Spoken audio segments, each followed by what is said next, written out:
Can you hear me now? Can you hear me now? So the microphone is what we're talking about.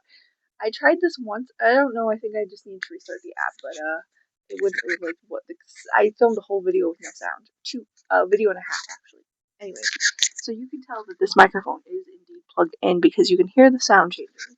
I put the little windsock on. It comes with two microphones, a receiver, and a transmitter. Two microphones and two little windsocks, and it comes with little adapters. So it's got it starts off with a C, and then it has a USB as well as a lightning. It does have a lightning adapter too, CCC. And then it has two microphones, and they both clip onto your shirt. So I'm going to unplug the receiver and see. I don't even know if it'll keep the sound in. It may not keep the sound in. So we'll see if the sound is any different after unplugging it. Once again, I said receiver instead of transmitter. Transmitter is the right word, so it's in my hand. So see, it comes with a C, and then it's rechargeable. It's rechargeable.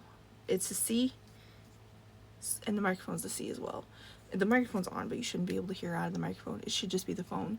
So, was the sound better at the beginning of the video or the end? Can you even hear me right now? I don't even know, because I may have messed it up unplugging the transmitter. I don't know. Let me know what you think.